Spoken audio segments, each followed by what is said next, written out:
കാലാവസ്ഥ പ്രതികൂലമായതുകൊണ്ട് കൂടുതൽ ആളുകളില്ല ഈ ട്രെയിനിൽ. പൊതുവെ ഇന്ന് മറ്റ് മാസങ്ങളോളം കാത്തിരിക്കണം ടിക്കറ്റ് കിട്ടണമെങ്കിൽ.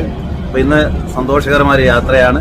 വളരെ കാലമായി ഞാൻ 22 വർഷം മുമ്പ് ഈ ട്രെയിനിൽ സഞ്ചരിച്ചതാണ്. പിന്നീട് ഒന്ന് യാത്ര ചെയ്യാനുള്ള ആഗ്രഹം പലപ്പോഴും ഉണ്ട്. ഈ ഹെറിറ്റേജ് ട്രെയിനിൽ ഒന്ന് യാത്ര ചെയ്യാൻ. സമുദ്രനിരപ്പിൽ നിന്ന് 655 മീറ്റർ ഉയരത്തിലുള്ള കൽക്കയിൽ നിന്ന് 2076 മീറ്റർ ഉയരത്തിലുള്ള ഷിംലയിലേക്കുള്ള മനോഹരമായ യാത്രയുടെ തുടക്കമാണ്.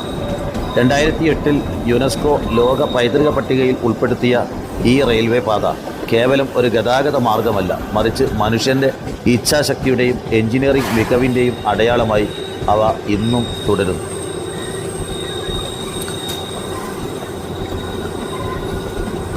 ബ്രിട്ടീഷ് ഭരണകാലത്ത് ഇന്ത്യയുടെ വേനൽക്കാല തലസ്ഥാനമായിരുന്ന ഷിംലയെ പുറം ലോകവുമായി ബന്ധിപ്പിക്കാനാണ് 1898 ഈ പാതയുടെ നിർമ്മാണം ആരംഭിച്ചത്.